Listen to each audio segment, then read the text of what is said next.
Please, I don't want to go. Ifeoma screamed as her stepmother dragged her by the arm, her small feet scraping the dusty ground. In the distance, drums beat loudly, not for joy, but for her own wedding. At only 11 years old, she was being sold to an old man, old enough to be her grandfather. Tears blurred her sight, but her stepmother's grip tightened. That was the day little Ifeoma's world died. Yet, it was also the day destiny began to write her story. The story of Ifeoma began in the small quiet village of Oro, where laughter once filled her home. Her mother was her best friend, gentle, warm, and full of life.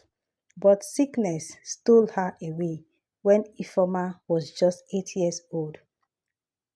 Ebere, her mother, had fallen ill weeks earlier, her cough deep and painful, her strength fading like a candle burning at both ends. Ifeoma sat by her side every night, holding her mother's frail hand and whispering prayers. One quiet morning, before the first rooster crowed, her mother's hand slipped from hers. She was gone. The house fell silent. Ifeoma's father, Obiora, a kind-hearted carpenter, tried to stay strong for her daughter's sake, but grief weighed on him like a stone tied to his chest. He worked longer hours, coming home late and weary. Ifeoma would wait at the window, hoping each creak of the gate meant her father was home to smile at her again, but her smiles were few. A year later, everything changed. Obiora remarried. Her new stepmother, Madam Nkechi, was beautiful, but behind that beauty lay a cruel heart. From the moment she entered their home, the air turned cold.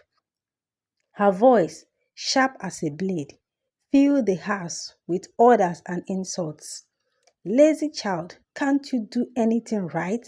She barked one morning when Ifeoma accidentally spilled water while scrubbing the floor. Ifeoma lowered her head. I'm sorry, ma. Don't call me ma. I'm not your mother. Nkechi snapped, slapping the girl across the cheek. From that day, Ifeoma became a shadow in her own home. She cooked, swept, fetched water, and washed clothes until her hands blistered. Obiora, her father, tried to protect her, but Nkechi's poison worked like a slow curse. She is spoiled, Nkechi would complain. If you don't discipline her now, she will bring shame to this house.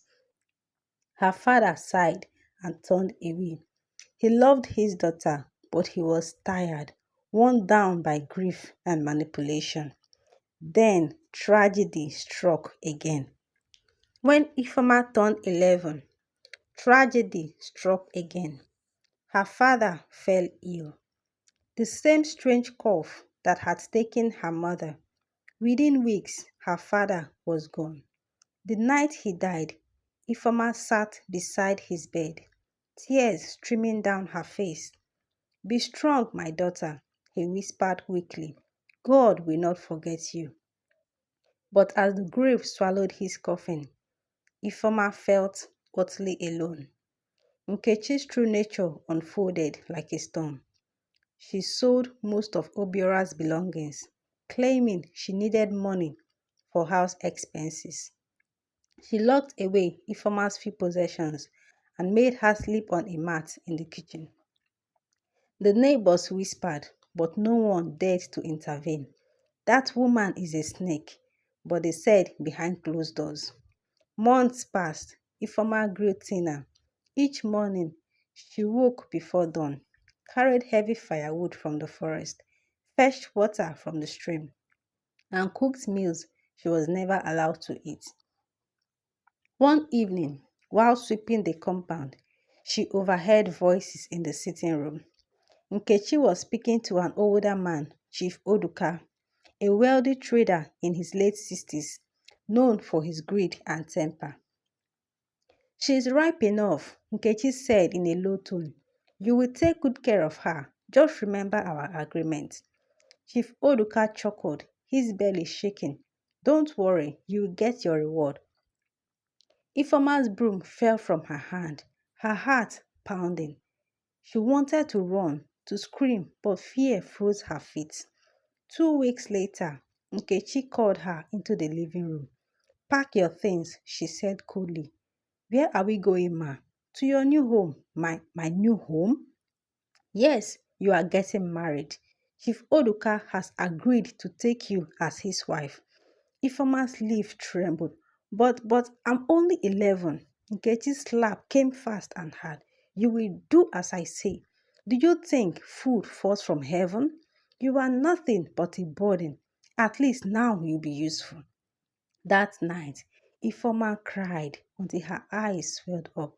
She thought of her mother's laughter, her father's kind hands, the promise that God would not forget her. But in that moment, even heaven seemed silent.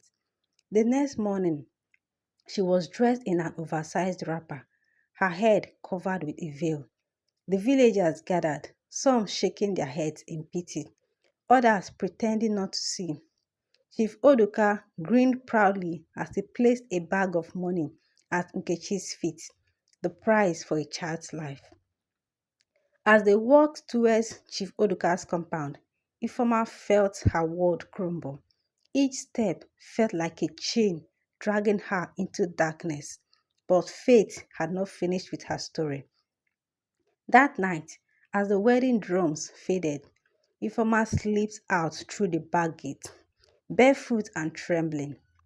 She ran into the forest, branches scratching her skin, tears blurring her side. She didn't know where she was going, only that she could not stay. She ran until her legs gave out, collapsing beside a stream. The moon cast its light on her bruised face, and in that silence she whispered, "God, if you can hear me, please don't let me die like this." Few minutes later, an elderly nun from the nearby mission school, Sister Agnes, had come to fetch water at the stream and found the girl unconscious by the stream. Days later, Ifeoma awoke in a clean bed, her wounds bandaged, her hunger eased. Sister Agnes listened to her story and wept. From that day, Ifeoma's life began to change. The mission took her in, educated her, and nurtured her spirit. She grew into a graceful, intelligent young woman with a burning desire to help other girls who suffer like her. Years later, she became a teacher and later founded a home for orphaned and abused children, the Ebere Foundation, named after her mother. Then, one afternoon, there was a knock on her office door. "Come in," she said. The door creaked open, and there stood Nkechi, older, frail, and unkempt. Time had not been kind to her. She trembled, clutching her stomach, her voice barely a whisper. Ifeoma, Ifeoma froze. Memories flashed. The beatings, the insults, the nights she cried herself to sleep. I, I, I, I have nowhere to go," Nkechi stammered. "My husband died. My sons abandoned me. I am sick. Please, please forgive me." For a moment, silence filled the room. The same silence that had once followed her mother's death, her father's burial, her nights of hunger.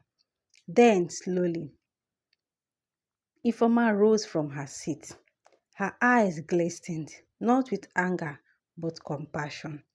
"I forgave you a long time ago," she said softly, "not because you deserved it, but because I needed peace."